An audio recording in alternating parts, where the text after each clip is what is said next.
Hi guys, you're welcome back to my channel Ojs.Apparel. In today's class, we're learning how to make a bustier dress with a keyhole at the front part of it. Alright, so if this is what you're interested in, please keep on watching and let's get right into it. Okay, so here on my lining, I already went ahead to draft my basic bodice. If you do not know how to do this, I'll drop a link at the description box below. Alright, so I'm just trying to label this so you guys can see. The first line there was my chest line, the second one was my bust line, the third one is my under bust, and then the full length of the lining is my half length. Okay, so yeah, the neckline I went in by 3.5 by 3.5. That's for the neck depth and width of the dress. So next, what I'm doing right now is I am just taking my nipple to nipple measurement divided by 2. My client's nipple to nipple was is 8 inches, divided by 2 is 4. So I just marked 4 at the chest line and 4 at the at my half length. So at my bust point, I'm going up by half an inch and I came down by half an inch, and then I am just going ahead to connect this to the midpoint of my armhole, all right, with a straight line like so. And then at my half length, I went in by half an inch at the center front, and at the side front I went out by 1 inch, and this is because I'm working with a bust 33 inches. She's small size actually, so using 1.5 inch for my bustier is just perfect for her. So next, what I'm doing right now is I just went ahead to connect that half an inch I went in by at my center front all the way to my half length, and then at my side front I'm connecting that 1.5 I went in at my under bust just to get that curve. If you do not understand this, I'll also drop a link of how to draft a basic bodice pattern, a bustier pattern, sorry, how to draft an accurate bustier pattern. If you want that, you get what I'm doing, because I think I was more detailed there. All right, so next I just went ahead to connect this. I came down by 1 inch and then I connected it to that half inch I went up by my bust line. So what I'm doing right now is I'm taking my bust circumference, dividing that by 4, and then I marked that down and I added 1.5 inch as my seam allowance. And then at my half length, I am taking my waist measurement divided by 4, and then I added that 1.5 inch allowance, and I added extra 1.5 inch as my seam allowance. So whatever inch you take for your dart, you have to replace that. Okay, so like I said, after connecting this, I went out by 1.5, and this is because by the time you're joining your center front to your side front, you will need that extra inch out just so everything can align with each other. Okay, and then I went ahead to connect that, so that becomes our new armhole. Okay, so next, in order for us to get that keyhole in front, it really depends on you. If you want to show a little bit of cleavage, you can just use your chest line like what I'm doing right now. Like I said, she's a small bust size, is a bust 33. All right, she's quite small, so going all the way to her half length, to her chest line, sorry, to connect this won't really show much cleavage because she's not really busty. So if you're working with a client that is busty, I would advise you go up by 1 inch before making this connection. Okay, unless the client wants to show some cleavage, of course. So what I did was I just used my curve ruler to connect it all the way to the midpoint of my armhole like so, and then I went up by 2 inch. Yeah, I went up by 2 inch, and then at that curved part I am going to just go in by 4 inches. All right, I went in by 4 inch, and then I'll connect that to that 2 inch with a curve rule. So just use your curve ruler to do this. So I just connected that like so, and yeah, while cutting, I'll just go ahead and cut that out, and that is how you create your keyhole. If you want to show more chest, you can go in by maybe 5-6 inches, but I think 4 was just perfect for her. Okay, so next, what I'm doing right now is I'm using my pins to hold down everything before cutting. I would advise you do this, that way you won't make a mistake. Okay, So yeah, I'm just going ahead to cut all around. So just watch carefully at the parts I'm cutting. It's really easy actually to draft this. It's not so difficult, it's not so confusing. As long as you have drafted your basic bodice pattern, creating any style or any neckline of your choice is quite easy. So just, I would advise you always take your time, do whatever it is you're doing on your lining before you cut out on your main piece. Just make sure it's what you want, is the result you're looking for before you cut out. Okay, so I'm just taking my time to cut out the parts that I won't be needing. So just watch carefully at the parts I'm cutting out before you cut yours. Okay, so after cutting, I'm taking out my pins just so I could show you guys. So this was what I was talking about. So the reason why we extended that, you can see it aligns, and yeah, after doing that, I'm going ahead to cut out that part so I can get my keyhole. And after cutting out, this is what it's going to look like. You can see it's not so much, but it's just moderate enough. All right, so that is that for my back piece. While making this video, I actually lost some clips. So I lost the clip of how I created my back piece, but then it's just a regular back pattern.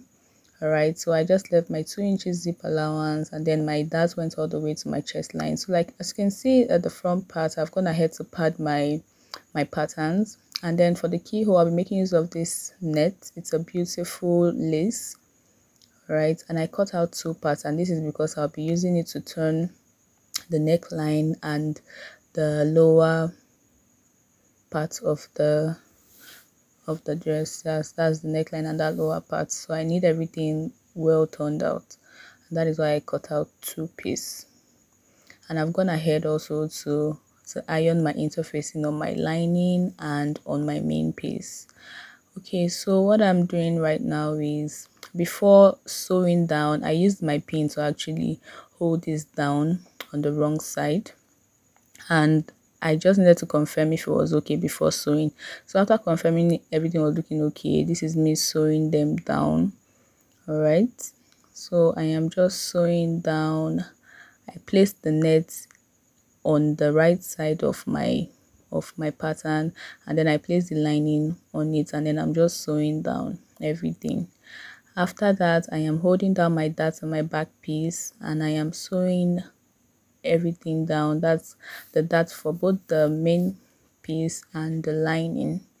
So go ahead and do the same. And like I said, if you want a detailed tutorial on how to draft your bustier pattern and how to turn everything down, I'll drop a link below. Okay, so this is me turning the neckline for my back piece. For my back neckline, I went in by 3.5, and then the depth was just 1.5. All right, I'm turning both the sides of my pattern and the sides of my lining placed on my main piece, and also the zipper allowance area. This is because I just want the inner part of my dress to look neat. So after turning, I am going to go ahead to notch around my neckline, and then I'll top stitch on it. This is because I like the look I get after I've top stitched my neckline. It just lays down flat, and it's really nice. Also makes it really easy to iron.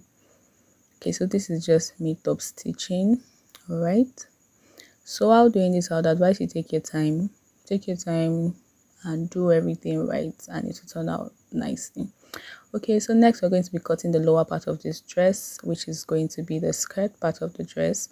So I have my back piece and my front piece. I already went ahead to mark the 2 inches for my zipper allowance for my back piece, and then I am placing my front piece on that line where I marked my 2 inches. So what I'm doing right now is I'm just taking down my points. That is my hip point, my knee point. The dress is going to be a short dress. It's going to stop at the knee point. Okay, so what I did was, at the knee point, I just went up by 2 inches before the knee. Okay, and then I am just going to go ahead and connect those lines like you see me doing. Just go ahead and do the same thing. So next I am imputing my waist measurement divided by 4, and then I added 1 inch for that and 1.5 as my seam allowance. And then at the hip area, I'm putting my hip measurement divided by 4, and then my 1.5 for my allowance. And then at the knee point, I just took the hip measurement, I minused 1.5 from that, placed that down, and then I put my 1.5 for my seam allowance, and then I just went ahead to connect like so.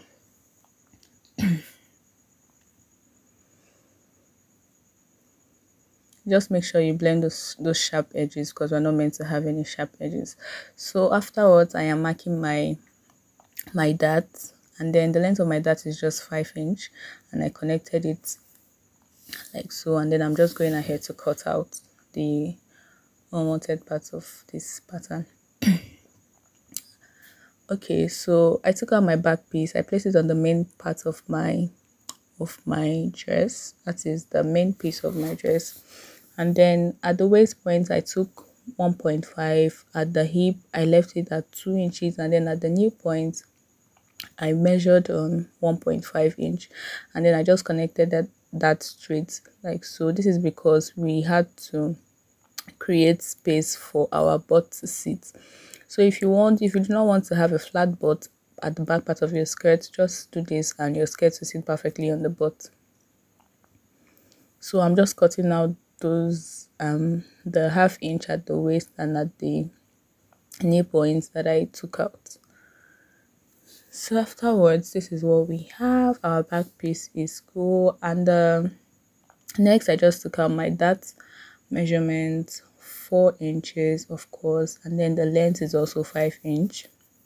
For a small person though, you can do this without adding that, but I'm just doing a dart for this just in case you have beginners watching, just so they know how to go about taking their darts.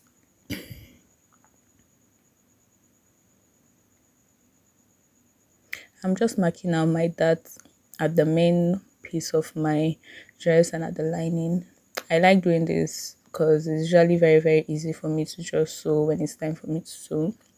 And then I'm notching around my zipper allowance part. So I'm taking my front piece and I'm just going to cut out 2 inches from the length of my lining alone, and I'm doing the same thing for the back piece as well.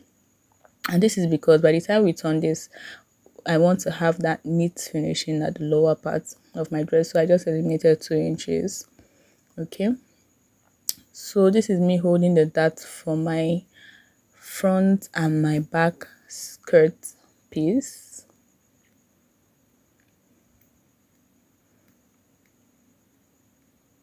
So yeah, if you've watched this far, please do not forget to like, do not forget to share this video, and of course subscribe if you're not a subscriber yet. If you haven't subscribed to my channel, please do not forget to subscribe. It's totally free. Okay, and tap on that like button as well. Thank you. Okay, so just go ahead and hold in your darts. All right, after holding down my darts, I am taking my front piece and the front lining. I pinned down the waistline just so everything sits perfectly, and then I pulled my lining downwards so I can sew the hem of the skirt like so. After sewing it like that, I am going to go ahead and pull it upwards. Okay, I just went ahead and pulled it upwards, and then you see what it looks like after pulling upwards. Okay, so after pulling upwards, everything sits perfectly. I'm just going to go ahead and sew the sides. I usually make use of 1/4 of an inch to do this. You can use ½ inch, you can use 1/4 of an inch, so it really depends on how much you want to take out, but I usually just take out 1/4 of an inch. After sewing that side, I'm going ahead to sew the other side, and you can see what the lower part of the dress already looks like. So this is how you get a neat finishing as well. So while sewing, just make sure your like making, you just make sure everything's is laid down flat, just so everything sits perfectly by the time you're done sewing. And then I am trimming out the unnecessary lining that was sticking out, and this is what we have. You can see after that I'm going ahead to turn it around. I'm turning it to the right side. Okay, you can use your scissors to push out those pointy parts, but be careful just so you don't break through your seam. Okay, so after doing that for the right part of the skirt, I'm doing that for, after doing that for the front part of the skirt, sorry, I'm doing that for the back part as well.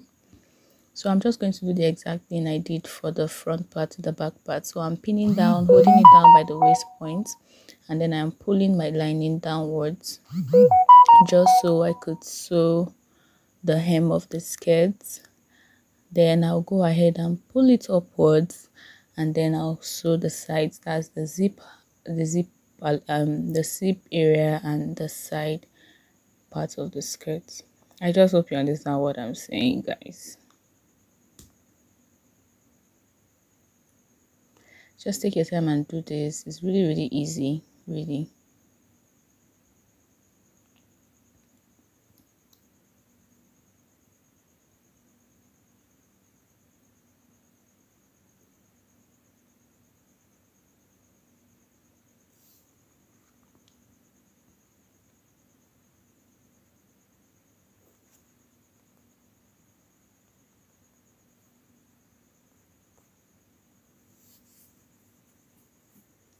Okay, so this is what we have. So I've gone ahead to iron my back pieces, and you can see how everything just lays down flat. See the lining, it just sits perfectly on this. Everything is just beautiful, and this is what it looks like inside. See how neat it is. There are no raw edges by the sides, and this is how I like my dress looking, the inner part of my dress looking. So at the zipper part, at the hip point, I am just taking half of an inch, and I'm just going to go ahead and connect it to the 1.5 I took at my nail point and at my waist point, like so. All right, you can decide to do 2, or if you really want like a really nice fitting. I ended up connecting it in. I added half inch to that just to make it 2, but while sewing I decided to go back to that 1.5, and it was okay for me. Okay, so at the hem I am just connecting that 1.5 to the hem, like so. And next, from the hip point I went up by 1 inch. So by the time I sew all the way to that point, I'm going to stop my stitch there, or rather I'm going to tighten my stitch there, and that is just going to be where my zip will start from, or my zipper will start from. So next thing is to join both the front part and the back part together. So this is me just making sure everything aligns, making sure everything sits perfectly on each other. So just go ahead, make use of your pins. All right, and then after everything is sitting perfectly on each other, just go ahead and take your measurements, and then you join this together. Sometimes I like joining the upper part separately, joining the lower part separately, and then joining them together. And then sometimes I like joining the upper part to the lower part before taking my measurements and then joining them at once. I don't know if you understand what I'm saying. Okay, but for this tutorial, or in this tutorial, I joined the upper part separately, I joined the lower part separately, and then I ended up joining the both of them together. I don't know if you guys understand. Please, if you don't understand what I'm saying, you can leave a comment at the comment section below and I will explain better. Okay, so this is just me taking my my body measurement. I am taking my hip divided by 4. I'm marking that down, taking, and then when I mark down that on my hip, I took out 1.5 from that measurement, and then I placed it at my new measurement. And then I'm just making sure I don't have any pointy part, because we don't really have any pointy parts in our body. Okay, so that is what we have. I'll just go ahead and join that together, and you can see that's a space for our butt to sit perfectly, and this is what it looks like. It's beautiful, it's nice. Next, I'm just going to go ahead and use my seam ripper to open my slit and open my zipper allowance, and then after that I went ahead to join my upper bodies to my lower bodies, or should I say my upper bodies to my skirt. Anyways guys, that's all. Our dress is ready. Go ahead and attach your zip, and this was what we had afterwards. See how beautiful it looks. Everything just sits perfectly. Okay, it was even more beautiful on the client's body actually. So thank you guys so much for watching. Do not forget to like, do not forget to share my video, do not forget to subscribe, of course. I love you all, and I will see you guys in our next class. Bye.